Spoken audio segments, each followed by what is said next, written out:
ಮುಖ್ಯವಾಗಿ ಅವರ ಜೊತೆಯಲ್ಲಿ ಸಂವಾದವನ್ನು, ಅದರಿಂದ ನಾನು ಪಡೆದ ಲಾಭವನ್ನು ಇಲ್ಲಿ ಹಂಚಿಕೊಳ್ಳುವ ಒಂದು ಮಾತನ್ನೇ ಹೇಳಬಹುದಾದರೆ,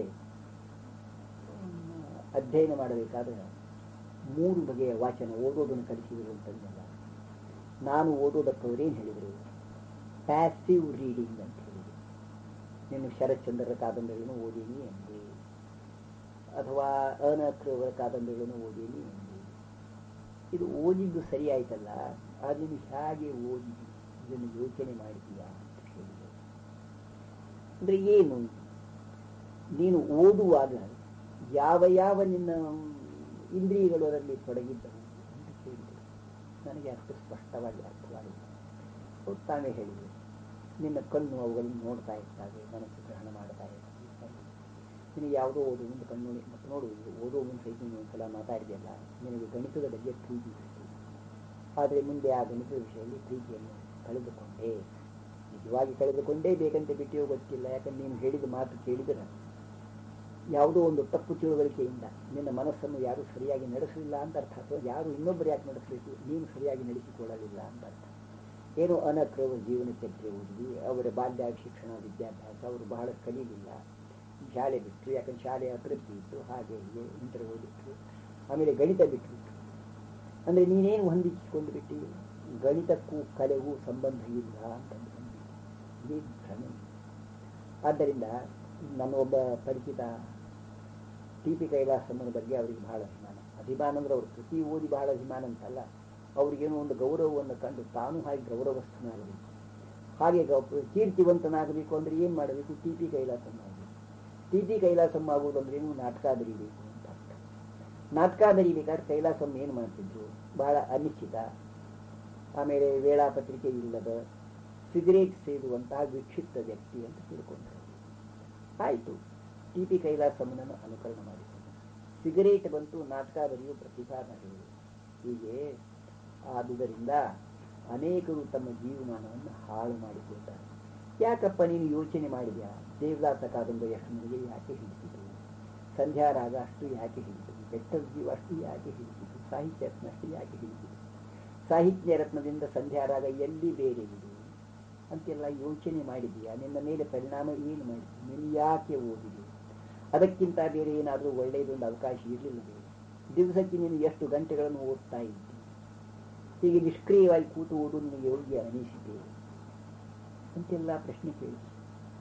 ನೀನು ಪ್ಯಾಸಿವ್ ರೀಡಿಂಗ್ ಅಂತ, ಪ್ಯಾಸಿವ್ ರೀಡಿಂಗ್ ಅಂದರೆ ಏನು ಅಂತ ಕೇಳಿದರೆ, ಈ ಬ್ಲಾಟಿಂಗ್ ಪೇಪರ್ ಇರ್ತದಲ್ಲಪ್ಪ, ಅದು ಒಂದು ಮಸಿ ಕೆಳಗೆ ಬಿಡ್ತಾರೆ, ಹೀರಿಕೊಂಡು ಬಿಡ್ತಾರೆ. ಅದು ಏನದರೊಳಗಿಂದೆಲ್ಲ ಹೀರಿಕೊಂಡು ಬಿಡು, ವಿವೇಚನಾ ಶಕ್ತಿ. ಇನ್ನೊಂದು ಬಗೆಯ ಪದ್ಧತಿ ಕ್ರಿಟಿಕಲ್ ರೀಡಿಂಗ್ ಅಂತಂತಾರೆ. ಅದಕ್ಕೆ ಕ್ರಿಟಿಕಲ್ ರೀಡಿಂಗ್ ಅಂದ್ರೆ ಏನನ್ನ, ಆ ಮನುಷ್ಯ ಯಾವ ಪುಸ್ತಕ ಕೈಯೊಳಗೆ ತಗೊಂಡಾನಲ್ಲ ಅದನ್ನು ಸ್ವೀಕಾರ ಮಾಡಲಿಕ್ಕೆ ತಯಾರಿಲ್ಲ. ಅವ ಸ್ಕಾಲರ್ ಇರ್ತಾನೆ, ಅವನ ತಲೆಯೊಳಗೆ ಏನೇನೋ ವಿಚಾರಗಳು ತುಂಬಿರ್ತಾನೆ, ಆ ಪುಸ್ತಕ ತಗೋತಾನೆ. ತನ್ನ ತಲೆಯೊಳಗಿರುವಂತಹ ಸಂಗತಿಗಳಿಗೆ ಆ ಪುಸ್ತಕ ಹೊಂದುತ್ತದೋ ಇಲ್ಲೋ ನೋಡೋದು. ಇದು ಸರಿ ಇದೆ, ಯಾಕೆಂದರೆ ನನ್ನ ತಲೆಯೊಳಗೆ ಹೀಗಿದೆ, ನಾನು ಇದನ್ನು ನಂಬಿದ್ದೇನೆ, ಆದುದರಿಂದ ಇದು ವಿರುದ್ಧ ಇದೆ. ಅಂದರೆ ಆ ಪುಸ್ತಕ, ಆ ಕೃತಿ, ಆ ಕವಿತೆ ಇರಲಿ ಏನೇ ಇರಲಿ, ಅದು ಏನು ಹೇಳುತ್ತದನ್ನು ಯೋಚನೆ ಮಾಡುವ ಮನಸ್ಸೇ ಅವನಿಗೆ ಇರೋದಿಲ್ಲ.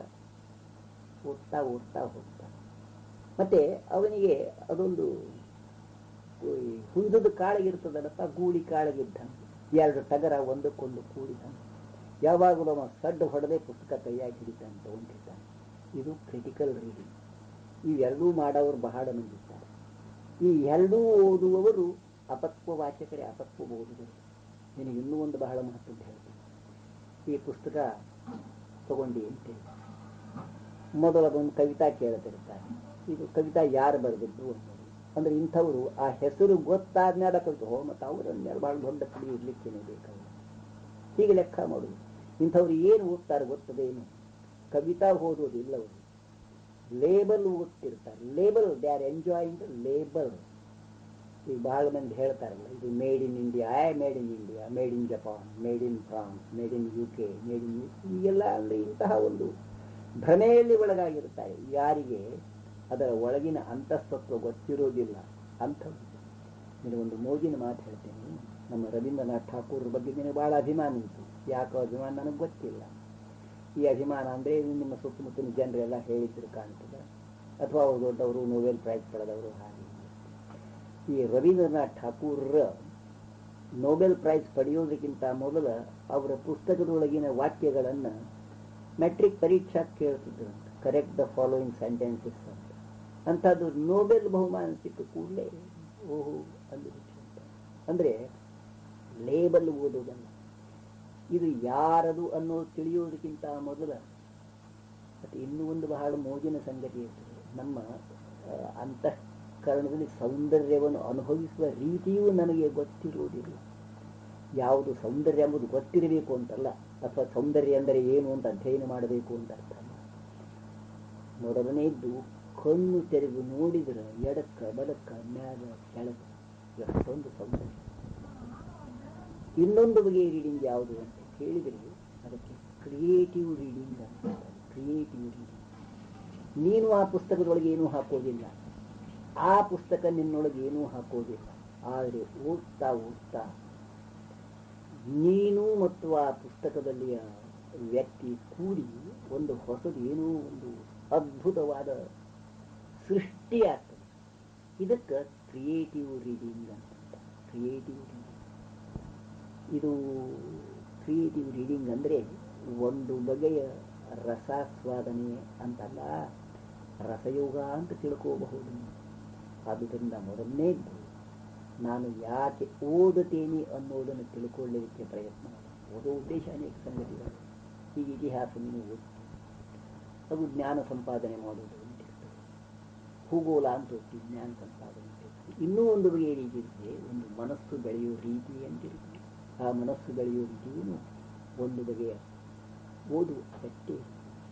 ವಿವೇಚನಾರಹಿತವಾದಂತಹ, ವಿವೇಕಹೀನವಾದಂತಹ ಓದು ಏನದಲ್ಲ, ಮನುಷ್ಯನನ್ನು ದುರ್ಬಲಗೊಳಿಸುತ್ತದೆ. ಒಳ್ಳೆಯ ಪುಷ್ಟಿಕರವಾದ ಆಹಾರ ತಗೊಂಡ್ರೆ ಹೇಗೆ ದೇಹ ಬೆಳೀತದಲ್ಲ, ಹಾಗೆ ಒಳ್ಳೆಯ ಓದಿನಿಂದ ಒಂದು ಪುಸ್ತಕ ಚಲೋ ಕೆಟ್ಟ ಅಂತ ಹಿಂಗೇನಿರುವುದಿಲ್ಲ. ಅದನ್ನು ಓದುತ್ತಾ ಹೋದರೆ, ಕ್ರಿಯೇಟಿವ್ ರೀಡಿಂಗಿನಿಂದ ಓದುತ್ತಾ ಹೋದರೆ ನಿನ್ನ ಮನಸ್ಸು ಅದರ ಪ್ರಭಾವಕ್ಕೆ ಒಳಗಾಗೋದಿಲ್ಲ. ಮೊದಲನೇದ್ದು ನೀನು ನಿನ್ನ ಮನಸ್ಸು ಅನ್ನೋ ಶಬ್ದಗಳು ಕೂಡ ನೀನು ತಿಳ್ಕೊಳ್ಳಿಕ್ಕೆ ಪ್ರಯತ್ನ ಮಾಡಬೇಕು. ಅವರ ಸಮೃದ್ಧವಾದ ವಾಚನಾಲಯ ಕಂಡು ನನಗೆ ತುಂಬ ಸಂತೋಷವಾಯಿತು. ಅದರಲ್ಲಿ ಅವರು ಇದನ್ನು ಓದು, ಇದನ್ನು ಓದಬೇಡ, ಇದು ನಿನ್ನ ಯೋಗ್ಯತೆಗೆ ಮೀರಿಯುವುದು, ಹಾಗೆ ಹೀಗೆ ಎಂದು ಎಂದೂ ಎನ್ನಲಿಲ್ಲ. ಆದುದರಿಂದ ನಾನು ಅವರ ವಿಶ್ವಾಸವನ್ನು ಸಂಪಾದನೆ ಮಾಡಿದ ಮೇಲೆ ನನಗೆ ಬೇಕಾದ ಪುಸ್ತಕವನ್ನು ಕೈ ಹಾಕಿ ನಾನೇ ತೆಗೆದುಕೊಳ್ಳುತ್ತಿದ್ದೆ, ನಾನು ಓದುತ್ತಿದ್ದೆ. ಹೀಗೆ ಪ್ರಾರಂಭವಾಯಿತು. ಆದರೆ ಏನನ್ನು ಓದಬೇಕು, ಹೇಗೆ ಓದಬೇಕು ಎನ್ನುವುದನ್ನು ಕಲಿಸುವಾಗ ಇನ್ನೊಂದು ಬಹಳ ಯೋಚನೆಯನ್ನು ನನ್ನ ತಲೆಯಲ್ಲಿ ಹಾಕಿದರು. ಒಂದ್ಸಲ ಮಾತಾಡ್ತಾ ಮಾತಾಡ್ತಾ ಹೇಳಿದರು, ಮಾನವ ಜನ್ಮ ಬಹಳ ದೊಡ್ಡದು ಅಂತ. ಹೌದು, ಪುರಂದರದಾಸರು ಅಂತ.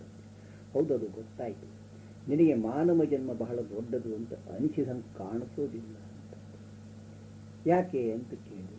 ಯಾಕೆ ಅಂತ ಕೇಳಿದರೆ, ನೀನು ಇದನ್ನು ಹಾನಿ ಮಾಡಲು ಬೇಡಿ ಹುಚ್ಚಪ್ಪಗಳಿರ ಅಂತಾರಲ್ಲ, ಇದನ್ನು ಹಾನಿ ಮಾಡಬಾರದು ಅಂತ ತಿಳ್ಕೊಂಡು ಏನು ಮಾಡ್ತಾ ಇದ್ದಿ ಅಂತ ನೋಡಿದರೆ ಇದನ್ನು ಹಾನಿ ಮಾಡಲಿಕ್ಕೇನೆ ತೊಡಗಿ ನೀನು ಅಂತಂದ್ರೆ, ನಾನು ಯಾವ ರೀತಿಯಿಂದ ಹಾನಿ ಮಾಡಿಕೊಳ್ತಾ ಇದ್ದೇನೆ ಅಂತ ಕೇಳಿ. ನಿನ್ನ ಓದು ಏನಿದೆಯಲ್ಲ, ಇದೇ ಬಹಳ ವ್ಯರ್ಥವಾದ ಓದು, ನಿರರ್ಥಕವಾದ ಓದು. ನೀನು ಬೆಳೆದ ಹಾಗೆ ನಿನಗೆ ಅನಿಸಬೇಕು, ನಾನು ಎನಿಸೋದಲ್ಲ. ಮೊದಲನೇದ್ದು, ಇವತ್ತು ನೀನು ಬಹಳ ಮಹತ್ವದ ಮಾತು ಹೇಳ್ತಾ ಇದ್ದೀನಿ.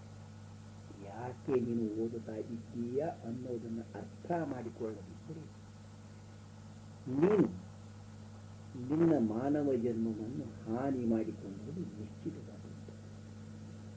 ನೋಡು, ಎಮರ್ಸನ್ ಒಂದು ಕಡೆ ಒಂದು ಬಹಳ ಮೋಜಿನ ಮಾತು ಹೇಳ್ತಾನೆ ಅಂತಂದ್ರೆ, ಏನು ಅಂತ ಕೇಳಿದೆ. ಎಮರ್ಸನ್ಗ ಒಬ್ಬ ಪಂಡಿತ ಗೆಳೆಯ ಇದ್ನು. ಅವ ಒಂದು ದಿವಸ ಎಮರ್ಸನ್ ಹೇಳಿದ್ದಂತೆ, ಬಹಳ ಗಂಭೀರವಾಗಿ ಹೇಳಿದ್ದಂತೆ, ಮನರಂಜನೆ, ಜಾತ್ರೆ, ನಾಟಕ, ಸಂಗೀತೋತ್ಸವ, ಪುರಾಣ, ಪುಣ್ಯಕಥೆ, ಪ್ರವಚನ, ಭಾಷಣ, ಈಗ ಒಂದೇ ಸಮನೆ ಅಮ್ಯೂಸ್ಮೆಂಟ್, ಮನರಂಜನೆ ನಡೆದೇ ನಡೀಬೇಕು, ಅವ್ಯಾಹತವಾಗಿ ನಡೀಬೇಕು, ಅಂದರೆ ಜಗತ್ತಿಗೆ ಕ್ಷೇಮ ಆಗ್ತದ ಅಂತ ಎಮರ್ಸನ್ ಗಾಬರಿಯಾಗ್ತದೆ. ಅಂದರೆ ಮಾತು ಬಹಳ ಒಳ್ಳೆಯದನಿಸಿದ್ರು ಎಮರ್ಸನ್ನಿಗೆ ಅದರೊಳಗೊಂದೇನು ಬೇರೆ ಅರ್ಥ ಆಗ್ತದೆ. ಎಮರ್ಸನ್ ಒಂದು ಮಾತು ಹೇಳ್ತಾನಾಗ ಅವನು ಅಂದರೆ ಆ ಮಾತು ಬಹಳ ಮಹತ್ವ. ಟೈರೆಂಟ್ ಅಂದ್ರೆ ಗೊತ್ತದ ಇಲ್ಲ? ಡಿಕ್ಟೇಟರ್ ಅಂದ್ರೆ ಡಿಕ್ಟೇಟರ, ಟೈರೆಂಟ್ ಅಂದರೆ ತನ್ನ ಮನಸ್ಸಿಗೆ ಬಂದಂಗೆ ತಾನೇ ಭಸ್ಮಾಸುರ ಅನ್ನೋ ಅಥವಾ ದುಶ್ಯಾಸನ ಯಾವ್ದು ಇಂಥದ್ದಿರ್ತದಲ್ಲ ಅಂಥವರು. ಅವ್ರು ಏನು ಹೇಳ್ತಾರಂತ, ಅವ್ರ ಅಪೇಕ್ಷೆ ಏನಿದೆ ಅಂತ, ಅಮ್ಯೂಸ್ಮೆಂಟ್ ಮಸ್ಟ್ ಗೋ ಆನ್, 24 ತಾಸು ಅಲ್ಲೇ ಇಲ್ಲೇ ಥಿಯೇಟರು, ಸಿನಿಮಾ ಎಲ್ಲ ನಡೆದೇ ಇರಬೇಕು. ಯಾಕಂತ ಕೇಳಿದರೆ ಜನರಿಗೆ ಯೋಚನೆ ಮಾಡಲಿಕ್ಕೆ ಅವಕಾಶ ಕೊಡಬಾರದು. ಜನ ಯೋಚನೆ ಮಾಡಿದರೆ ನಾವು ಆಳೋದು ಹೆಂಗ ಅನ್ನೋ ಭಯ ಇರ್ತದೆ. ಆದ್ದರಿಂದ ಸಮಾಜಕ್ಕೆ ಹಚ್ಚಿದ ದೊಡ್ಡ ರೋಗ ಅಂದರೆ ಈ ಮನರಂಜನೆ ಎಂಬುದೊಂದು ರೋಗ. ನೋಡು, ನಿನಗೆ ಮಾನವ ಜನ್ಮ ದೊಡ್ಡದು ಅಂತ ಅನಿಸಿದ್ದು, ದಿವಸದಲ್ಲಿಯೇ 24 ತಾಸುಗಳನ್ನು ಒಂದು ನಿರರ್ಥಕವಾದ ಮನರಂಜನೆಯ ಓದೋದ್ರೊಳಗೆ ನೀನು ವ್ಯಾಳ್ಯ ಕಳೀತಿದ್ದಿ. ಆದುದರಿಂದ ನೀನು ಓದನ್ನು ವಿವೇಚನಾಯುತವಾಗಿ ಮಾಡಿಕೊಳ್ಳುವಂಥದ್ದು. ಹೌದಣ್ಣ, ಬರೇ ಹಿಂಗೆ ಹೇಳ್ತೀನಿ, ವಿವೇಚನಾಯುತವಾಗಿ ಓದನ್ನು, ವಿವೇಚನಾಯುಕ್ತ ವಿವೇಕಯುಕ್ತವಾದ ಓದನ್ನು ಮಾಡು ಅಂದರೆ ಏನು? ಹೌದಣ್ಣ, ಅದಕ್ಕೆ ಉತ್ತರ ನಾನು ಹೇಳೋದಲ್ಲ, ನೀನು ಮೊದಲು ತಿಳ್ಕೋಬೇಕು. ನಾನು ಯಾಕೆ ಓದುತ್ತಾ ಇದ್ದೇನೆ? ನನಗೆ ಬೇರೆ ಏನೂ ಮಾಡಲಿಕ್ಕೆ ಬರೋದಿಲ್ಲ ಅಂತ ಓದ್ತಾ ಇದ್ದೇನೆ, ಅಥವಾ ಓದಿನಿಂದ ನಾನು ಏನಾದರೂ ಸಮೃದ್ಧವಾಗಿ ಬೆಳೀತಾ ಇದ್ದೇನೆ? ನೀನು ಯೋಚನೆ ಮಾಡಬೇಕಲ್ಲ. ನಿನ್ನ ಬುದ್ಧಿಶಕ್ತಿ ಬೆಳೆದಿದೆಯೇ? ನಿನ್ನ ಮನಃಶಕ್ತಿ ಬೆಳೆದಿದೆಯೇ? ನಿನ್ನ ವೈಚಾರಿಕ ಶಕ್ತಿ ಬೆಳೆದಿದೆಯೇ? ನೀನು ಯಾವ ರೀತಿಯಿಂದ ಪುಷ್ಟವಾಗ್ತಾ ಇದ್ದೀ ಮಾನಸಿಕವಾಗಿ, ಅಂತರಂಗದಲ್ಲಿ ಯಾವ ಬೆಳಕು ಬೀಳ್ತಾ ಇದೆ ಹೇಳಲ್ಲ ನೋಡೋಣ. ಆದ್ದರಿಂದ ನಿನ್ನ ಓದು ಯಾವುದೋ ರೀತಿಯಿಂದ ಕೇವಲ ನಿನ್ನ ಯಾವುದೋ ಒಂದು ರುಚಿಯನ್ನು ತೃಪ್ತಿಪಡಿಸುವುದಕ್ಕಾಗಿ ನೀನು ಓದ್ತಾ ಇದ್ದೀ ಅಂತ ಅರ್ಥ. ಆದ್ದರಿಂದ ನಿನ್ನ ಓದು ನಿನ್ನನ್ನು ಸರಿಯಾಗಿ ಬೆಳೆಸಬೇಕಾದರೆ ನೀನು ಮೊದಲು ಖಚಿತಪಡಿಸಿಕೋ, ನನಗೆ ಬೇಕಾದದ್ದು ಏನು, ನಾನು ಬದುಕಿನಲ್ಲಿ ಮಾಡಬೇಕಾದದ್ದೇನು. ಇದಕ್ಕೆ ಎಲ್ಲ ಉತ್ತರ ತಿಳಿದ ಮೇಲನ ನಾನು ಓದ್ತೇನೆ ಅಂತ ಅರ್ಥ ಅಲ್ಲ. ಆದುದರಿಂದ ಸ್ವಲ್ಪ ಯೋಚನೆ ಮಾಡು. ಶಾಲೆಗಳಲ್ಲಿಯ ಪದ್ಧತಿ ಬಹಳ ಬೇರೆ. ಅವತ್ತೊಂದು ಕವಿತಾ ಕಲಿಸ್ಬೇಕು, ಪಾಠ ಕಲಿಸ್ಬೇಕು, ಗದ್ಯ ಕಲಿಸ್ಬೇಕು, ಈ ವಿಷಯ ಇರ್ತಿತ್ತು. ನೇರವಾಗಿ ಅದರಿಂದನೇ ಹೊರಡೋದು. ಒಂದು ಸಲ ನನಗೆ ಇಂಥದ್ದೊಂದು ಬಹುಶಃ ತೊರ್ರೆ ರಾಮಾಯಣದ ಇನ್ನೊಂದು ಭಾಗ, ಪಠ್ಯದಲ್ಲಿ ಒಂದು ಭಾಗ ಇತ್ತು. ನಾನು ಅದರ ಆಗಾಗಲೇ ಓದಿದ್ದೆ. ನಾನು ಎಷ್ಟೋ ಭಾಗವನ್ನು ಓದಿ ಮುಗಿಸಿಯೂ ಇದ್ದೆ. ಒಂದು ಶ್ಲೋಕ ಇತ್ತು, ಸರಳಾನುವಾದಕ್ಕೆ ಬರೆಯುವುದು. ಲವನೆ ಕೇಳ ದಿನವನಾದಳ ಭವನದಲ್ಲಿ ನೂಕಿದರು. ಅಂದರೆ ಯಾಕೆ ಮಾತಾಡ್ತಾ ಇದ್ದೇನೆ, ನಾನು ಅಲ್ಲಿ ಇಲ್ಲಿ ಇದಕ್ಕೆ ಕಾಲಮಿತಿಯಿಂದ ಬದ್ಧವಾಗಿ ನಾನು ಓದ್ತಾ ಇಲ್ಲ, ಇದು ಹೇಳ್ತಾ ಇಲ್ಲ ನಿಮಗೆ. ಪ್ರಾರಂಭದ ಒಂದು ಪರಿಚಯ, ಬೇಂದ್ರೆ ನನಗೆ ಹೇಗೆ ಕಲಿಸಿದ್ರು ಅನ್ನೋ ಪದ್ಧತಿ. ಲವನೆ ಕೇಳ ದಿನವನಾದಳ ಭವನದಲ್ಲಿ ನೂಕಿದರು ಅಂತ ಒಂದು ಪದ್ಯ ಇದೆ. ಅಂದರೆ ರಾಮ ಲಕ್ಷ್ಮಣ ಸೀತೆಗೆಲ್ಲ ವನವಾಸಕ್ಕೆ ಹೊರಟಿದ್ರು, ಭರತ ಬರ್ತಾನೆ, ಆಮೇಲೆ ದಶರಥನ ಮರಣದ ವಾರ್ತೆಯನ್ನು ಹೇಳ್ತಾನೆ.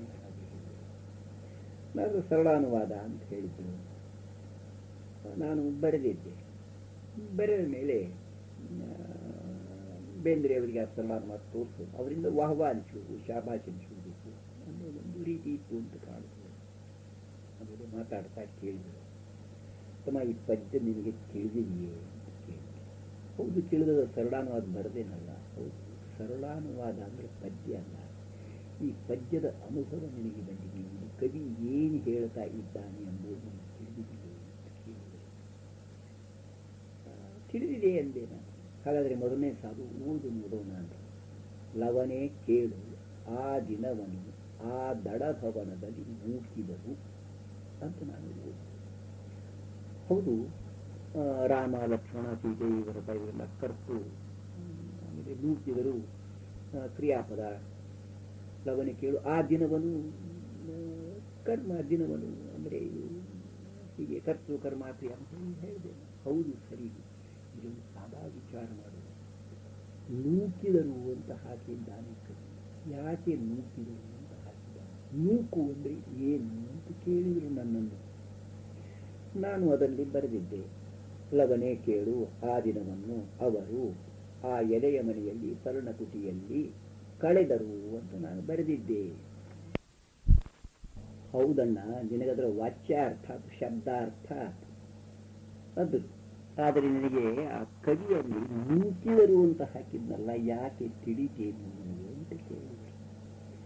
ಹೇಳಿದ್ನಲ್ಲ, ನೂಕಿದರು ಅಂದ್ರೆ ಕಳೆದರು ಅಂತ. ಹೌದು ತಮ್ಮ, ಬೇಸರ ಪಟ್ಕೋಬೇಡ, ಸ್ವಲ್ಪ ವಿಚಾರ ಮಾಡುವ. ಅದು ನೂಕಿದರು ಅಂತ ಯಾಕೆ ಶಬ್ದ ಹಾಕಿ? ಛಂದಸ್ಸಿಗೆ ಬೇಕಾಗಿತ್ತು ಅಂತ ಹಾಕಿದ್ನ, ಪ್ರಾಸಕ್ಕೆ ಬೇಕಾಗಂತ ಹಾಕಿದ್ನ, ಇನ್ನೊಂದು ಶಬ್ದ ಇದ್ದಿತ್ತಲ್ಲ, ಅದನ್ನು ಯಾಕೆ ಹಾಕಿದ, ಇದನ್ನು ಯಾಕೆ ಹಾಕಿದ ಅಂತಂದ್ರೆ ಕೂಡಲೇ ನನಗೇನು ಹೇಳಬೇಕು ತಿಳಿದು ಶಬ್ದಕೋಶ ತೆಗೆದು ತೋರಿಸಿದೆ. ಅದರೊಳಗೆ ಕಳೆದರು, ಕಳೆಯೋದು ಅಂತ ಅರ್ಥ. ಅದ್ರ ಗೈಡು ಇತ್ತು, ತೋರಿಸಿದೆ ಎಲ್ಲ. ಹೌದು ಸರಿ, ಆದರೆ ನೂಕಿದರು ಅಂತ ಯಾಕೆ ಶಬ್ದ ಹಾಕಿದರವರು? ಶಬ್ದಗಳ ಬಗ್ಗೆ ತಿಳ್ಕೊಳ್ಳೋದು ಬಹಳದ. ಈಗ ಇಂಗ್ಲಿಷ್ ಗೊತ್ತದ ಅಂತ ನಿಮಗೆ, ಅಥವಾ ಕನ್ನಡ ಗೊತ್ತದ ಅಂತ. ಗೊತ್ತದ ಅಂದ್ರೆ ಏನು ಗೊತ್ತದ? ಈಗ ಸುಮ್ಮನೆ ಒಂದು ಮಾತು ಕೇಳ್ತೀವಿ, ಐಡಿಯಾ ಅಂತಂದು ಶಬ್ದ. ಹೌದೆಲ್ಲ ಗೊತ್ತದ ನಿನಗೆ, ಶಬ್ದನೂ ಗೊತ್ತದ. ಆದ್ರೆ ನೋಡ್ತಾನ, ಪ್ಲೇಟೋನ್ ಅರ್ಥ ಬೇರೆ ಇದೆ, ಐಡಿಯಾ. ಮುಂದೆ ನೀ ಬಂದೆ ಅಂದ್ರೆ ಲಾಕ್ ಹಾಬ್ಸನ ಅರ್ಥ ಬೇರೆ ಇದೆ. ಅದಕ್ಕೂ ಮುಂದೆ ಬಂದ್ರೆ ಕಾಂಟನ ಅರ್ಥ ಬೇರೆ ಇದೆ. ಒಂದು ಐಡಿಯಾ ಒಂದೇ ಶಬ್ದ. ಆದ್ರೆ ನೀನು ಹಿಂಗೆ ಅವ್ರು ಬೇರೆ ಬೇರೆ ಅರ್ಥ ಕೊಟ್ಟದ್ದನ್ನು ತಿಳ್ಕೊಳ್ಳೋದಿದ್ರೆ ನಿನಗೆ ನಿನ್ನ ತಲೆಯಾಗಿನ ಐಡಿಯಾದ ಅರ್ಥನೇ ಆಗ್ತದೆ ಹೊರತಾಗಿ ಓದಿದ್ದು ಬಹಳ ವ್ಯರ್ಥ ಆಗ್ತದೆ. ಈಗ ನೋಡು, ಇಮ್ಯಾಜಿನೇಷನ್ ಅಂತ ಶಬ್ದ. ಕೃಷ್ಣಮೂರ್ತಿ ಪುಸ್ತಕಗಳು ಇಮ್ಯಾಜಿನೇಷನ್ ಅಂತ ಶಬ್ದ ಉಪಯೋಗ ಮಾಡ್ತಾರೆ. ಐನ್ಸ್ಟೈನ್ನೂ ಉಪಯೋಗ ಮಾಡ್ತಾರೆ ಅಂತ ಕಡೆ. ಆದ್ರೆ ಐನ್ಸ್ಟೈನ್ ಇಮ್ಯಾಜಿನೇಷನ್ ಕೊಡೋ ಅರ್ಥ ಬೇರೆ, ಕೃಷ್ಣಮೂರ್ತಿ ಕೊಡೋ ಅರ್ಥ ಬೇರೆ. ನೀನು ಅದಕ್ಕೆ ಹೇಳೋದು, map is not a territory. ನಕಾಶೆ ಅಂದ್ರೆ ಪ್ರತ್ಯಕ್ಷ ವಾಸ್ತವ ಪ್ರದೇಶ ಅಲ್ಲ. ಮತ್ತು ಅದೇ ರೀತಿಯಿಂದ ಶಬ್ದ ಅಂದರೆ ಅದು ವಸ್ತು ಅಲ್ಲ. ಶಬ್ದ ಬೇರೆ, ವಸ್ತು ಬೇರೆ. ಇದನ್ನ ಲಕ್ಷ್ಯದಾಗಿಟ್ಟು. ಆದ್ದರಿಂದ ಶಬ್ದಗಳ ಸಂಗ್ರಹ ಮಾಡುವುದು ಬಹಳ ದೊಡ್ಡ ಮಾತಲ್ಲ. ಶಬ್ದ ಅದೇನು? ಶಬ್ದಕೋಶ ತನ್ನಷ್ಟಕ್ಕೆ ತಾನು ನಿರ್ಜೀವ ಇರುತ್ತೆ.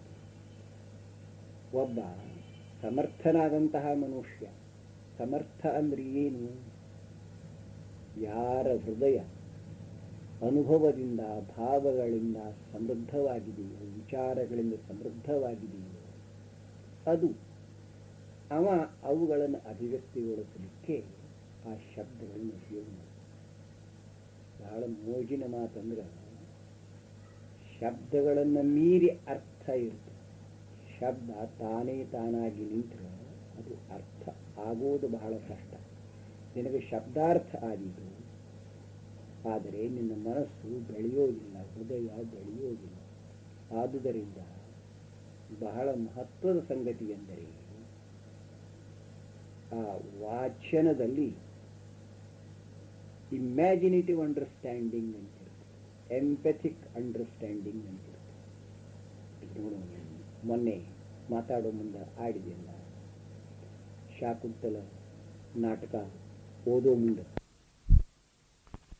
ಘಟೆ ಆ ಒಂದು ಶ್ಲೋಕ ಓದಿದೆ ಮ್ಯಾಲ, ಧನ್ಯಾಸ್ತದಂಗರಸ ಮದಿನೀ ಭವಂತಿ ಅಂತೇನೋದಲ್ಲ. ಆ ಶ್ಲೋಕ ಓದಿದ ಮ್ಯಾಲ ಬಹಳ ಸಂತೋಷ ಆಗಿ ಆ ಶಾಕುಂತಲ ನಾಟಕವನ್ನು ತಲೆ ಮೇಲೆ ಕುಣದ ಅಂತ ಬರ್ತದೆ. ನೀನು ನಿನ್ನ ಮನೆಯೊಳಗೆ ಕೂತು ನೀನು ಆ ಶಾಕುಂತಲ ನಾಟಕ ತಗೊಂಡು ಆ ಶ್ಲೋಕ ಓದಿ ತಲೆ ಮೇಲೆ ಇಟ್ಕೊಂಡು ಕುಣಿದ್ರೆ ಘಟೆಯನ್ನು ನಕಲು ಮಾಡಿದ ಹಂಗಾಟ. ಯಾಕೆ ಅವನಿಗೆ ಅದು ಅಷ್ಟು ಆನಂದ ಕೊಟ್ಟಿದೆ? ಇನ್ನೊಂದು ಮಾತು ಬಹಳ ಲಕ್ಷದಾಗಿದೆ. ಅನುಭವದಿಂದ ಭಾವದಿಂದ ಸಮೃದ್ಧ ಆಗಬೇಕು. ಈಗ ಲವಣೆ ಕೇಳ ದಿನವನಾದಳ ಭವನದಲ್ಲಿ ನೂಕಿದಿರುವುದಿಲ್ಲ ಅಂದರೆ ಎಷ್ಟು ಅವನಿಗೆ ತಂದೆ ತೀರಿಕೊಂಡಿದ್ದರಿಂದ ಎಷ್ಟು ಬೇಸರ ಆಗಿದೆ, ಎಷ್ಟು ದುಃಖ ಆಗಿದೆ ಅನ್ನೋದನ್ನು ಸೂಚಿಸಲಿಕ್ಕೆ ನೂಕಿದರು ಅನ್ನೋ ಶಬ್ದ. ಕೈಯಿಂದ ನೂಗಿಸಿದರು, ಆ ದಿವಸವನ್ನು ಕೈಯಿಂದ ನೂಗಿಸಿದರು ಅಂತ ಅರ್ಥ. ಈಗ ರಾಮ ಸೀತೆ ಲಕ್ಷ್ಮಣ ನಾವು ಅರಮನೆ ಬಿಟ್ಟು ಬಂದೇವಪ್ಪ ಅನ್ನೋ ದುಃಖದಿಂದ ಇದು ಆಗಲಿಲ್ಲ. ಸುಂದರವಾದ ಎಲೆಮನೆ ಕಟ್ಟಿಕೊಂಡಿದ್ದಾರೆ, ಇದ್ದಾರೆ. ಆದರೆ ಅದನ್ನು ಹೇಳಿದರು, ಈ ಭಾವ ಬರಬೇಕಾದ್ರೆ ಎಲ್ಲ ತಿಳ್ಕೋಬೇಕಾದ್ರೆ ಅನುಭವ ಸ್ವಾನುಭವ ಬರಬೇಕು ಅಂತಲ್ಲ. ಅಂದರೆ ಯಾರ್ಯಾರು ಅವ್ವ ಅಪ್ಪ ಸತ್ತಿಲ್ಲ ಅವರಿಗೆಲ್ಲ ಈ ನೂಕಿದ್ರನ್ನು ಭಾವ ತಿಳಿಯೋದಿಲ್ಲ ಅಂತ ಅರ್ಥ ಅಲ್ಲ. ಅದಕ್ಕೆ ನಾವು ಎಂಪ್ಯಾಥಿಕ್ ಅಂಡರ್ಸ್ಟ್ಯಾಂಡಿಂಗ್ ಅಂತ ಅರ್ಥ. ಈಗ ಶಾಕುಂತಲು ಧನ್ಯಾಸ್ತದಂಗರೇಸ ಮದಿನಿ ಭವಂತಿ ಅಂದ್ರೆ ಯಾರಿಗೆ ಮಕ್ಕಳಾದ ಮೇಲೆ ಆ ಮಕ್ಕಳನ್ನ ಎತ್ಕೊಂಡು ಅವ್ರ ಮೈ ಹೊಲಸಾಗಿದ್ರೆ ಅವ್ರಿಗೆ ಸಂತೋಷ ಕೊಡ್ತದಂತಲ್ಲ. ಹಂಗಿದ್ದವ್ರು ಎಷ್ಟೋ ಮಂದಿ ಮಕ್ಕಳನ್ನ ಹಡ್ದವು ಬೆಳೆದಿರ್ತಾವ, ತಾವೇ ಹಡ್ದಿರ್ತಾವೇನು, ಹುಟ್ಟಿರ್ತಾವ, ಬೆಳೆದಿರ್ತಾವ, ಏನೂ ಗೊತ್ತಿರೋದಿಲ್ಲ ಅವರಿಗೆ. ಮಕ್ಕಳಂದ್ರೆ ನೊಣದ ಪಾಯಸ ಸಹಿತ ಅನ್ನಿಸ್ತಿರ್ತದೆ. ಏನು ಹೇಳಿ ನೀವು ದಾಸರು ಬರ್ಬೋದು ಹಿಂಗದ ಅಂದ್ರೆ ಏನು ಅರ್ಥ? ಜಗತ್ತಿನೊಳಗೆ ನೋಡಿ, ಈಗ ನೋಡು ಶಕುಂತಲ ನಾಟಕದೊಳಗೆ 4ನೇ ಅಂಕಿನೊಳಗೆ ಶಕುಂತಲ ತನ್ನ ಅತ್ತೆ ಮನೆಗೆ ಹೋಗ್ತಾಳೆ.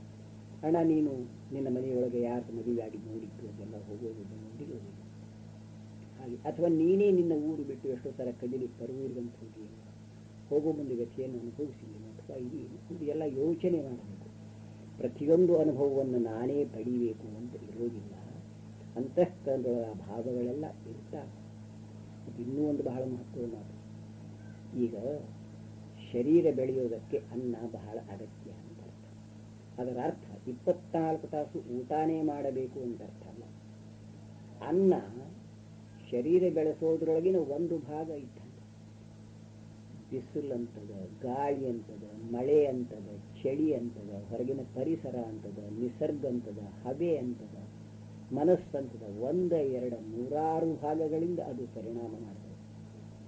ಅದರಿಂದ ಬಹಳ ಮಹತ್ವದ ಮಾತು ಏನಂದರೆ, ಓದು ಮನಸ್ಸನ್ನು ಹೃದಯವನ್ನು ಬೆಳೆಸೋದು ಹೊರಗಿನ ಒಂದು ಭಾಗ ಮಾತ್ರ ಹೌದು.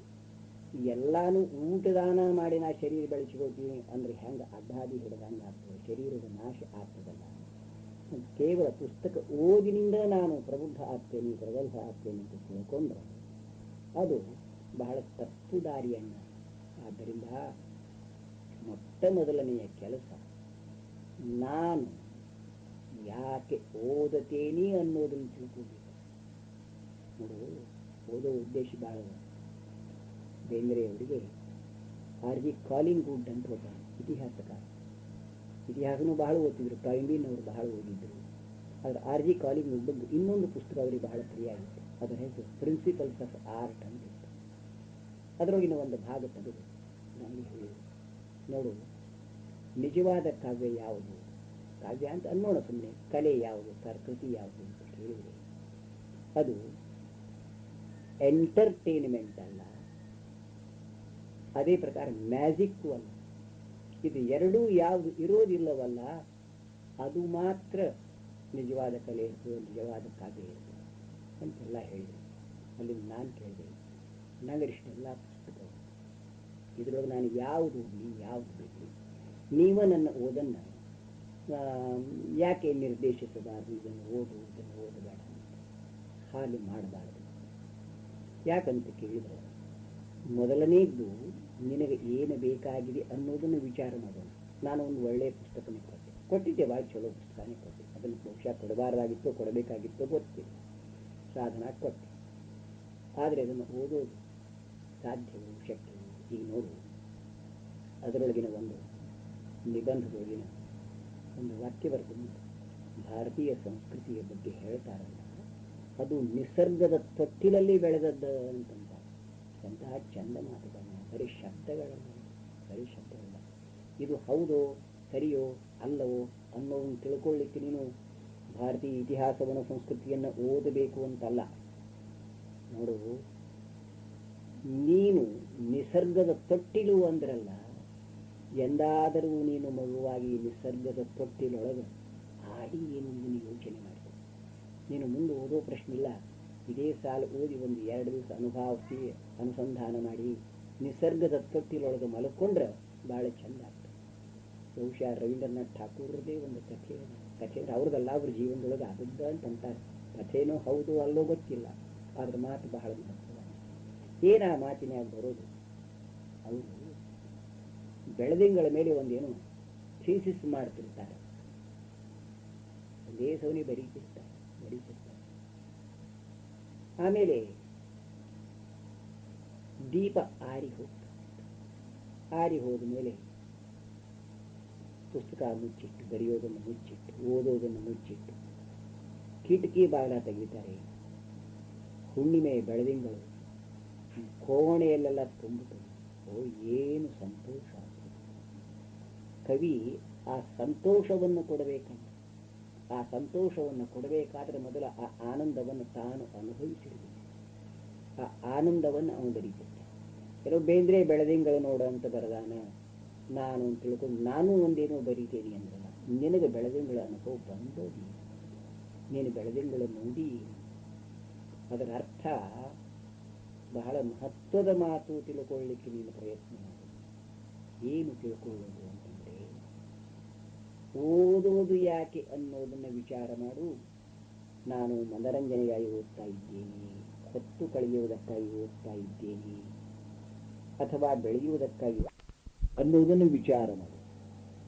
ಆಮೇಲೆ ಓದ್ತಾ ನಿನ್ನ ಮೊದಲು ನಿನ್ನ ಮನಸ್ಸು ಬೆಳೀತಾ ಹೋಗ್ತದೆ, ಹೃದಯ ಬೆಳೀತಾ ಹೋಗ್ತದೆ, ಹಾಗೆ ಸ್ಪಷ್ಟವಾಗ್ತದೆ. ಮತ್ತು ಬಹಳ ಗಡಿಬಿಡಿ ಬೇಕಾಗಿಲ್ಲ. ನೀನು ಮೊದಲ ವಿಚಾರ ಮಾಡು, ಸ್ವಲ್ಪ ಒಂದೆರಡು ಓದುವುದನ್ನು ಬಿಟ್ಟು ನೋಡು, ಏನಾಗ್ತದೆ ನೋಡು. ಮತ್ತು ಸ್ವಾಭಾವಿಕವಾಗಿ ನಿನ್ನ ದಿವಸದ ಬಹುಭಾಗವನ್ನು ಓದು ತಗೋಬಾರದು, ಕಬಳಿಸಬಾರದು. ಅದರಿಂದ ಏನಾಗಿ ಬಿಡ್ತದೆ, ಮನಸ್ಸು ನಿಷ್ಕ್ರಿಯ ಆಗ್ತದೆ. ಅದರ ಜೊತೆ ವಿಚಾರ ಮಾಡೋ ಶಕ್ತಿ ಕಳ್ಕೊಂಡು ಇನ್ನೂ ಒಂದು ವಿಚಾರ ಮಾಡು. ನೀವು ಓದುತ್ತೀಯಲ್ಲ, ನಿನಗೆ ಆನಂದ ಆಗ್ತದೆ. ಆನಂದ ಅಂದ್ರೆ ಏನು ನಿಶ್ಚಿತ ಖಚಿತವಾಗಿ ಏನಾಗ್ತದೆ, ಅದರ ವಿಶ್ಲೇಷಣೆ ಮಾಡುವಂತ ಅನ್ನೋದಿಲ್ಲ. ಅಂದ್ರೆ ಆನಂದ ಅಂದ್ರೆ ಏನು ಆಗುತ್ತದೆ ಅನ್ನೋದನ್ನು ಯೋಚನೆ ಮಾಡಿ. ಮೇಲಾಗಿ ಜೀವನ ಇದು ಬಹಳ ದೊಡ್ಡದಾಗಿದ್ದು, ಇದು ತಿಳ್ಕೊಳ್ಳೋದು ಬಹಳ. ಈ ವಯಸ್ಸಿಗೆ ಹೆಂಗೆ ತಿಳ್ಕೊಳ್ಳೋದು ಅಂತ ಸಣ್ಣ ವಯಸ್ಸಿಗೂ ತಿಳ್ಕೊಳ್ಳಲಿಕ್ಕೆ ಬರ್ತದೆ. ಏನೇನೇನೇನೋ ಮೊದಲನೇದ್ದು ಬಹಳ ಮಹತ್ವದ ಮಾತೇನದ ಅಂದರೆ, ಈ ಜಗತ್ತಿನೊಳಗೆ ಬಂದ ಮೇಲೆ ಬಹಳ ದೊಡ್ಡ ಗುರಿನೂ ಬಿಟ್ಟು ಬಿಡೋಣ. ಮೊದಲನೇದ್ದು, ನಾನು ಸಾರ್ಥಕವಾಗಿ ಬದುಕಬೇಕಾದರೆ ಮೊಟ್ಟ ಮೊದಲು ನನ್ನ ಜೀವನದ ಪ್ರಾಥಮಿಕ ಅವಶ್ಯಕತೆಗಳನ್ನು, ಆ ಅವಶ್ಯಕತೆಗಳನ್ನು ಪೂರೈಸಿಕೊಳ್ಳುವ ಸಾಮರ್ಥ್ಯವನ್ನು ಪಡೆಯಬೇಕು. ಈಗ ನಿನಗೆ ತಂದೆ ತಾಯಿ, ನಿನ್ನ ಬಾಲ್ಯ, ನೀನು ಬೆಳಿಬೇಕು, ನೀನು ಹೊಟ್ಟೆ ವ್ಯವಸ್ಥೆ ಮಾಡದಿರ್ತಾರೆ. ನೀನು ಕ್ರಿಯಾಶೀಲನಾದರೆ ನಾಳೆ ಸಂಪತ್ತನ್ನು ನಿರ್ಮಾಣ ಮಾಡಲಿಕ್ಕೆ ಆಗ್ತದೆ. ಆದುದರಿಂದ ಮೊಟ್ಟ ಮೊದಲು ಈ ವ್ಯಾವಹಾರಿಕವಾಗಿ ಏನನ್ನು ಮಾಡಿದರೆ ನಾನು ಆರ್ಥಿಕವಾಗಿ ಸ್ವಾವಲಂಬಿಯಾಗಿ ಬಲ್ಲೆ ಅನ್ನೋದನ್ನು ಯೋಚನೆ ಮಾಡಬೇಕು. ಅದಕ್ಕಾಗಿ ಏನು ಈಗಿನ ಯುಗ ಇರ್ತದೆ, ಆದ್ದರಿಂದ ಏನೇನನ್ನೋ ತಲೆಯೊಳಗೆ ಹಾಕಿಕೊಂಡು ಅಭ್ಯಾಸದ ಕಡೆ ನಿರ್ಲಕ್ಷ್ಯ ಮಾಡಬಾರದು. ಇದು ಬಹಳ ಮಹತ್ವದ್ದು. ಅದೇ ರೀತಿಯಲ್ಲಿ ನೋಡು, ಒಂದ್ಸಲ ಹೇಳಿದ್ನೆಲ್ಲ ನಿನಗೆ ಬಹಳ ಮಹತ್ವದ್ದು ಅಂತ. ಏನು ಆತ್ಮಾನಂ ರಚನಂ ವಿಧಿ, ಈ ಕಠದೊಳಗೆ ಬರ್ತದಲ್ಲ, ಈ ಶರೀರವೇ ಒಂದು ರಥ, ಆ ರಥದಲ್ಲಿರುವ ಇಂದ್ರಿಯಗಳು, ಹಯಗಳು, ಈ ಕುದುರೆಗಳಂತೆಲ್ಲ ಬರ್ತದೆ. ಆದುದರಿಂದ ಮುಖ್ಯವಾಗಿ ಈ ನಿನ್ನ ದೇಹವನ್ನು ಪ್ರೀತಿಸಲಿಕ್ಕೆ ಕಲಿಬೇಕು. ಯಾರು ಏನೇ ಅನ್ನಲಿ, ಈ ದೇಹ ಬಹಳ ಮಹತ್ವದ್ದಿರುತ್ತೆ. ಆಧ್ಯಾತ್ಮಿಕ ಅಲೌಕಿಕ ಅರ್ಥ ಚರ್ಚೆ ಬಿಟ್ಟು ಬಿಡೋಣ ನಾವು. ಮೊದಲನೇದ್ದು, ಇದು ಆರೋಗ್ಯಪೂರ್ಣವಾಗಬೇಕು. ಆರೋಗ್ಯಪೂರ್ಣವಾಗಬೇಕಾದರೆ ಸರಿಯಾಗಿ ಆಹಾರ, ವಿಹಾರ, ವ್ಯಾಯಾಮ ಇತ್ಯಾದಿ ಅನೇಕ ಸಂಗತಿಗಳನ್ನು ಮಾಡಬೇಕು. ಒಂದು ಬಗೆಯ ನಿಯಮಿತತನ ಇರೋದು ಬಹಳ ಒಳ್ಳೆಯದು. ಆದುದರಿಂದ ನೋಡು, ಬಹಳ ಮಹತ್ವದ ಸಂಗತಿ ಅಂತಂದ್ರೆ, ನೀನು ಎಲ್ಲಿ ಇದ್ದೀಯಲ್ಲ ಅಲ್ಲಿಂದ ನೀ ಪ್ರಾರಂಭ ಮಾಡು. ಬಹುಶಃ ನೀನು ನನ್ನ ಕೇಳಬಹುದು, ನೀವು ಸಣ್ಣವರಿದ್ದಾಗ ಹೆಂಗೆ ಓದಿದಿರಿ, ಏನೇನು ಓದಿದಿರಿ? ಮೊದಲನೇ ಮಾತು, ನಾ ಸಣ್ಣವಿದ್ದಾಗ ಏನು ಓದಿದೆ, ಯಾಕೆ ಓದಿದೆ ಅನ್ನೋದನ್ನು ಹೇಳೋದು ನಿನ್ನ ಜೀವನಕ್ಕೆ ಎಳ್ಳಷ್ಟು ಅನ್ವಯಿಸುವುದಿಲ್ಲ. ನನ್ನ ಅವಶ್ಯಕತೆ ಬೇರೆ ಇರಬಹುದು. ಒಂದೇದು, ನಾನು ಸಣ್ಣವಿದ್ದಾಗ ಕನ್ನಡದಾಗ ಇಷ್ಟು ಪುಸ್ತಕನೂ ಇದ್ದಿದ್ದಿಲ್ಲ. ಆದರೂ ನಾನು ಓದಿದೆ ಅಂತ ತಿಳ್ಕೊ. ಆದರೆ ನಿನ್ನಂಗೆ ನಾನು ಓದಲಿಲ್ಲ ಅಥವಾ ಓದಿ ಅಂತ ಹೇಳೋಕ್ಕಿಂತ ಮೊದಲು ನನಗೆ ಬಹಳ ಬೇಗನೆ ವಿವೇಕ ಬಂತು ಅಂತ ತಿಳ್ಕೊಳ್ಳೋಣ. ಬೇಕಾದರೆ ನಿನಗೆ ಸಮಾಧಾನ ಆಗಿಬಿಟ್ಟು ಅಂದರೆ ಒಂದು ಮಾತು, ನಾನು ಯಾರ ಕಡೆನೂ ಹೋಗಲಿಲ್ಲ ಅಂದರೆ ಅಹಂಕಾರದಿಂದ ಹೋಗಲಿಲ್ಲ ಅಂತ ಅರ್ಥ ಅಲ್ಲ. ನನ್ನ ಸುತ್ತಮುತ್ತಲಿನ ಪರಿಸರದೊಳಗೆ ಅಂಥ ಅನುಕೂಲತೆ ಇರಲಿಲ್ಲ. ಇದರ ಅರ್ಥ ಹಾಗೆಲ್ಲ ಯಾರು ಶ್ರೇಷ್ಠರು ಒಳ್ಳೆಯವರು ಇದ್ದಿದ್ದಿಲ್ಲ ಅಂತ ಹಿಂಗೆ ಅರ್ಥ ಅಲ್ಲ. ವಾಚನಕ್ಕೂ ಇಷ್ಟು ಇರಲಿಲ್ಲ ಆಗಿನ ಕಾಲಕ್ಕೆ. ಪುಸ್ತಕಗಳು ಬಹಳ ಇರಲಿಲ್ಲ. ನಾನು ಓದಿದ್ದು ಹೆಚ್ಚಾಗಿ ಇಂಗ್ಲೀಷಲ್ಲಿ ಓದಿದ್ದು. ನಾನು ಒಂದು ರೀತಿಯಿಂದ ಈಗ ಹೇಳಿದರೆ ನೀ ಏನು ಮಾಡ್ತೀನಿ ಅಂತ ಕೇಳಿದರೆ, ಗಟೆ ಹೆಂಗೆ ಶಾಕುಂತಲ ಆ ಪದ್ಯ ಓದಿ ಆನಂದ ಪಟ್ಟ, ತಡಿ ಮೇಲೆ ಇಟ್ಕೊಂಡು ಕುಣದ ಅಂದ್ಕೂಡಿ ಬೇಂದ್ರೆ ಇಂಚಿಂಥ ಪುಸ್ತಕ ಓದಿದ್ರೆ ನಾ ಇಂಚಿಂಥ ಪುಸ್ತಕ ಓದಬೇಕು. ಆ ಪುಸ್ತಕ ನಿನ್ನ ಮನಸ್ಸನ್ನು ಬೆಳೆಸಲಿಕ್ಕೆ ಯೋಗ್ಯವೇನು ನೀನು ವಿಚಾರ ಮಾಡಬೇಕು. ಅದಕ್ಕಿಂತ ಮೊದಲು ನೀನು ಬರ್ತೀಯಲ್ಲ ಇನ್ನು ನಾಳೆ, ಒಂದು ಕೆಲಸ ಮಾಡು. ನಾನು ಯಾಕೆ ಓದುತ್ತೇನೆ ಅನ್ನೋದ್ರ ಮೇಲೇ ಒಂದು ನಿಬಂಧ ಬರ್ಕೊಂಡು, ಅಂದರೆ ನಾನು ಎಲ್ಲ ಹೇಳುತ್ತೇನೆ ನಿನಗೆ ಅಂತ ಅಂದರು. ಆಗಲಿ ಅಂತಂದೆ. ಮನೆಗೆ ಬಂದೆ, ಕಾಗದ ತಗೊಂಡು ಪೆನ್ ಹಿಡ್ಕೊಂಡು ಕೂತು ನಾನು ಯಾಕೆ ಓದುತ್ತೇನೆ ಅಂತ ಮುಂದೆ ಮೊದಲೇ ವಾಕ್ಯ ಬರೆದೆ. ನನಗೆ ಓದು ಬಹಳ ಪ್ರಿಯವಾದುದು ಬರೆದೆ. ಮುಂದಿನ ವಾಕ್ಯ ಬರೆಯೋದಕ್ಕೆ ಮನಸ್ಸು ಕೇಳಿತು, ಬೇಂದ್ರೆ ಕೇಳಿದಂಗೆ ಕೇಳಿದೆ.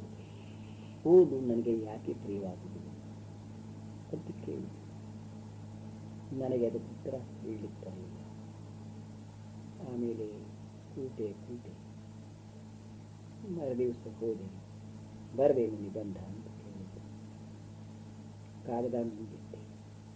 ನಗಲಿಕ್ಕೆ ಹತ್ತಿದೆ. ಯಾಕೆ ನೋಡು, ನಿನಗೆ ಯಾಕೆ ಓದುತ್ತೇನೆ ಎಂಬುದೇ ಗೊತ್ತಿಲ್ಲ. ಆದರೆ ನೀ ಇಷ್ಟು ಓದಿ ಇದಕ್ಕೂ ನಾನು ಸ್ವಲ್ಪ ಅರ್ಥ ಮಾಡಿಕೊಳ್ಳಿಕ್ಕೆ, ನಿನಗೆ ಉತ್ತರ ಹೇಳೋಕ್ಕಿಂತ ಅರ್ಥ ಮಾಡಿಕೊಳ್ಳಲಿಕ್ಕೆ ನಾನು ಪ್ರಯತ್ನ ಮಾಡ್ತೀನಿ. ನಿನ್ನನ್ನು ತಿಳ್ಕೊಳ್ಳಿಕ್ಕೆ ನಾನು ಪ್ರಯತ್ನ ಮಾಡ್ತೀನಿ. ನೀನು ನಿಸ್ಸಂಕೋಚವಾಗಿ ನಾನು ಕೇಳಿದ ಪ್ರಶ್ನೆಗೆ ಉತ್ತರ ಕೊಡಲಿಕ್ಕೆ ಶುರು ಮಾಡು. ಉತ್ತರ ಅಂತ ಏನು ಬಹಳ ಕಠಿಣ ಇರೋದಿಲ್ಲ. ಒಂದು ಮಾತು, ನೀನು ಪರೀಕ್ಷಾದೊಳಗೆ ಎಲ್ಲ ಉತ್ತರಗಳನ್ನು ಬರೆದಿರಬಹುದು. ಯಾಕಂದ್ರೆ ಆ ಉತ್ತರಗಳನ್ನು ಮೊದಲು ಕಲಿಸೇ ಇರ್ತಾರೆ. ಉದಾಹರಣಾರ್ಥವಾಗಿ ಕಲಿಸಿರ್ತಾರೆ. ಆ ಕವಿತಾದೊಳಗೆ ಇರ್ತದೆ, ಆ ಪಾಠದೊಳಗೆ ಇರ್ತದೆ, ಅವರೇನೋ ಕೇಳ್ತಾರೆ, ಅದರೊಳಗೆ ಉತ್ತರ ಇರ್ತದೆ, ಅದನ್ನು ನೀವು ಬರೀತಿರ್ತೀವಿ. ನಾನು ಇವತ್ತು ಅಂಥ ಉತ್ತರ, ಅಂಥ ಪ್ರಶ್ನೆ ಕೇಳೋದಿಲ್ಲ. ಆದ್ದರಿಂದ ನಾನು ಕೇಳಲಿಕ್ಕೆ ಪ್ರಯತ್ನ ಮಾಡ್ತೀನಿ. ಹೇಳಿ ತಿಳಿಸಿಕೊಟ್ಟು ನಾನು ಪ್ರಯತ್ನ ಮಾಡ್ತೀನಿ. ಈ ಇದರೊಳಗೆ ನಿನ್ನನ್ನು ನೀನು ನೋಡಿಕೊಳ್ಳಲಿಕ್ಕೆ, ತಿಳ್ಕೊಳ್ಳಿಕ್ಕೆ ಪ್ರಯತ್ನ ಮಾಡುವುದು. ಮೊದಲು ನಾನು ನನ್ನ ಕಡೆ ನೋಡಿಕೊಳ್ಳಲಿಕ್ಕೆ ಪ್ರಯತ್ನ ಮಾಡಬೇಕು. ಬಹಳ ಮಂದಿಗೆ ಅಪೇಕ್ಷಾ ಇನ್ನೊಬ್ಬರಿಗೆ ಹೇಳ್ತಿರ್ತಾರೆ, ನನ್ನ ತಿಳ್ಕೊ, ನೀನು ನನ್ನ ಮಾತು ತಿಳ್ಕೊಳ್ಳಿಕ್ಕೆ ಪ್ರಯತ್ನ ಮಾಡು. ನಾ ಏನು ಹೇಳ್ತೇನೆ ಅಂಥವ್ರಿಗೆ, ಅಣ್ಣ, ನಿನ್ನನ್ನು ನಾನು ತಿಳ್ಕೊಳ್ಳೋದು ಬಹಳ ಅಗತ್ಯ ಇಲ್ಲ, ನಿನ್ನನ್ನು ನೀನು ತಿಳ್ಕೊಳ್ಳೋದು ಬಹಳ ಅಗತ್ಯ ಇದೆ. ಮೊದಲು ನಿನ್ನನ್ನು ನೀನು ತಿಳ್ಕೊಳ್ಳಿಕ್ಕೆ ಪ್ರಯತ್ನ ಮಾಡು. ನಿನ್ನಲ್ಲಿ ನೀನು ತಿಳ್ಕೊಳ್ಳೋದಂದ್ರೆ ಏನು ಬಹಳ ದೊಡ್ಡ ತತ್ವಜ್ಞಾನ, ಆತ್ಮ ತತ್ವ ಅಂಥದ್ದಿಂಥದ್ದಂತಲ್ಲ. ಬಹಳ ಸಾದಾ ಮಾತು ತಿಳ್ಕೊಳ್ಳಿಕ್ಕೆ ಪ್ರಯತ್ನ ಮಾಡು. ನೀನು ನನಗೆ ಏನು ಬೇಕಾಗಿದೆ ಅನ್ನೋದೇ ಬಹಳ ಮಹತ್ವದ್ದು. ನಿನಗೊಬ್ಬಗೆ ಅಂತಲ್ಲ, ಬಹಳ ಮಂದಿಗೆ ಗೊತ್ತಿರೋದಿಲ್ಲ. ಸುಮ್ಮನೆ ಅದು ನೆನಪಾತು. ಒಬ್ಬ ಮನುಷ್ಯ, ಅಮೆರಿಕಾದೊಳಗೇನೆ ಒಂದು ಮಾತು, ಟೆರಿಟೋರಿಯಲ್ ಇಂಪೆರಿಟಿವ್ ಅಂತ ಒಂದು ಪುಸ್ತಕ. ಆ ಪುಸ್ತಕದೊಳಗೆ ಒಂದು ಬಹಳ ಮೋಜಿನ ಮಾತು ಬಂತು. ಏನಪ್ಪ ಅಂದ್ರೆ, ಒಬ್ಬ ಮನುಷ್ಯ ಇರ್ತಾನೆ, ರಾತ್ರಿ 12 ಗಂಟೆಗೆ ಹೇಳ್ತಾನೆ, ಹಸಿವೆ ಆದಂಗಾಗಿರ್ತದ ಅವನಿಗೆ. ಹೋಗಿ ಫ್ರಿಡ್ಜ್ ತೆಗಿತಾನೆ. ಆ ಫ್ರಿಡ್ಜ್ದೊಳಗೆ ಏನೇನೋ ಸಾಮಾನು ತುಂಬಿರ್ತಾನೆ. ಆದ್ರೆ ಅವನಿಗೆ ಏನು ಬೇಕಾಗ್ಯದ ಅನ್ನೋದ ಗೊತ್ತಿರೋದಿಲ್ಲ. ಅವನಿಗೆ ಏನು ಬೇಕಾಗ್ಯದ ಅನ್ನೋದ ಗೊತ್ತಿರೋದಿಲ್ಲ. ತೆಗೆದವ್ ತಿರುಗಿ ಬಂದು ಮಲ್ಕೋತಾನ, ಹಾಸಿಗೆ ಮೇಲೆ ಉಳ್ಳಾಡ್ತಾನೆ. ಅಂದ್ರ ಈಗ ಬಹಳ ಮಂದಿ ಜೀವನ, ನೀನು ಒಬ್ಬನದ ಜೀವನ ಅಂತಲ್ಲ, ಬಹಳ ಮಂದಿ ಜೀವನ ಹಿಂಗಾಗ್ಲಿಕ್ಕೆ ಹಚ್ಚಿರ್ತಾರೆ. ಯಾಕೆ ಹಿಂಗಂಬುದು ತಿಳ್ಕೊಳ್ಳಿಕ್ಕೆ ಪ್ರಯತ್ನ ಮಾಡೋದಿಲ್ಲ. ಅವರು ತಿಳ್ಕೊಂಡ್ರೆ ಪ್ರೌಢ ಮನುಷ್ಯರು ಪ್ರಗಲ್ಭ ಆಗುತ್ತಾರೆ. ಖರೆ ಅಂದ್ರ ದ್ವಿಜತ್ವ ಅಂತಾರಲ್ಲ, ಉಪನಯನ ಅದೆಲ್ಲ ಅಂತಾರಲ್ಲ. ಒಂದು ರೀತಿಯಿಂದ ಒಬ್ಬ ಮನುಷ್ಯ ತನ್ನನ್ನು ತಾನ ಮರಳಿ ಹುಟ್ಟಿಸಿಕೋಬೇಕಾಗ್ತದೆ. ಒಂದು ಜನ್ಮ ತಾಯಿ ತಂದೆ ಕೊಡ್ತಾರೆ, 2ನೇ ಜನ್ಮ ಗುರು ಕೊಡ್ತಾನ ಅಂತ ಅಂತಾರೆ. ಸರಿ, ಆದ್ರೆ ಬಹಳ ಮಹತ್ವದ ಮಾತು ಏನು ಅಂತಂದ್ರೆ, ನನ್ನನ್ನು ನಾನು ತಿಳ್ಕೊಳ್ಳುವುದು. ನೋಡ್ತಮ್ಮ, ಬಹಳ ಮಂದಿ ಪೂರಾ ಹುಟ್ಟೋದ್ರಕ್ಕಿಂತ ಮೊದಲೇ ಸಾಯ್ತಾರೆ. ಇದನ್ನು ನೀವು ತಿಳ್ಕೊಳ್ಳಿಕ್ಕೆ ಪ್ರಯತ್ನ ಮಾಡಿ. ಮಾತು ಚಮತ್ಕಾರದ ಮಾತಲ್ಲ, ಖರೇನ ಅದು. ಯಾಕಂದ್ರೆ ಬಹಳ ದೊಡ್ಡ ತತ್ವಜ್ಞಾನದ ಮಾತು ಅನ್ನೋದು ಬಿಟ್ಟು ಬಿಡೋಣ. ಸರಳ ಮಾತು, ನನಗೆ ಏನು ಬೇಕಾಗಿ ತಿಳ್ಕೊಂಡ. ಹಸಿವೆ ಆದಾಗ ಊಟ ಮಾಡ್ತಾನೆ ಮನುಷ್ಯ, ಆಯ್ತು. ಒಮ್ಮೆ ಊಟ ಮಾಡ್ತಾನೆ, ಹೊಟ್ಟೆ ತುಂಬುತ್ತದೆ, ಸತ್ವಾಗ್ತದೆ. ಮತ್ತೆ ಹಸಿವೆ ಆಗುವ ತನಕ ಅವನಿಗೆ ತಿನ್ನಬೇಕು ಅಂತ ಅನಿಸಿದ್ರೆ ಅದು ಒಂದು ರೋಗನೇ.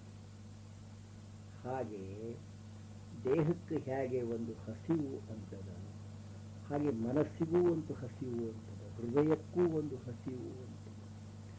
ಆ ಹಸಿವು ತೀರಿಸಿಕೊಳ್ಳಬೇಕಾದರೆ ಒಂದು ಸರಿಯಾದ ರೀತಿಯಿಂದ ಇರಬೇಕಾಗ್ತದೆ. ಬರೇ ಓದೋದು ಒಳಗನ್ನು ತುಂಬಿಕೊಳ್ಳುವುದಾದ, ಅದು ಪಚನಾತೇನು, ಅರಿಗಿತೇನು, ಇದು ಬಹಳ ಮಹತ್ವದ ಮಾತು. ನೀವೆಲ್ಲಾದರೂ ಕಬಂಧ ಅನ್ನೋ ಹೆಸರು ಕೇಳಿ ಏನು? ಕೇಳೇನು ನಾನು. ಹೇಳಿ ನೋಡೋಣ, ಕಬಂಧ ಅನ್ನೋದ್ರ ಬಗ್ಗೆ ನಿನಗೆ ಏನು ಗೊತ್ತದ ಅಂತ ಅಂದ್ರೆ. ಕಬಂಧ ಅಂದ್ರೆ ಒಬ್ಬ ರಾಕ್ಷಸ ಇದ್ದ. ರಾಮಾಯಣದಾಗ ಅವನ ಭಾಗ ಬರುತ್ತೆ. ವನವಾಸದೊಳಗೆ ರಾಮ ಮೊದಲಾದವರಿದ್ದ. ಅಲ್ಲೊಬ್ಬ ರಾಕ್ಷಸ, ಅವನಿಗೆ ಕಾಲ ಇರೋದಿಲ್ಲ, ಕೂತಿರ್ತಾನ ಕಡೆ. ದೊಡ್ಡದೊಂದು ಬಾಯಿ, ದೊಡ್ಡದೊಂದು ಹೊಟ್ಟೆ. ಅವನ ತೋಳುಗಳು ಹೆಂಗೆ ಬೇಕು ಹಂಗೆ ಬೆಳೀತಿರ್ತಾವೆ. ಸುತ್ತಮುತ್ತಲ ಪರಿಸರದೊಳಗೆ ಯಾರಾದರೂ ಯಾವುದಾದ್ರೂ ಜೀವಂತ ಪ್ರಾಣಿ ಬಂದದ ಅಂತ ತಿಳಿದರೆ ಆ ಪ್ರಾಣಿ ಇರೋ ತನಕ, ಸಿಗೋ ತನಕನೂ ಅವನ ಕೈ ಬೆಳೀತಿತ್ತು. ಅವನು ಹಿಡಿದು ತಂದು ತನ್ನ ಬಾಯೊಳಗೆ ಹಾಕ್ಕೋತಿದ್ದ. ಈಗ ಇಡೀ ಬೆಳಗಿನಿಂದ, ಅಂದರೆ ಅವನು ಎತ್ತರ ಮಲ್ಕೋತಿದ್ನೋ ಇಲ್ಲೋ ಗೊತ್ತಿಲ್ಲ, ಎತ್ತರಿರೋವರೆಗೂ ಬರೀ ತಿನ್ನೋದು.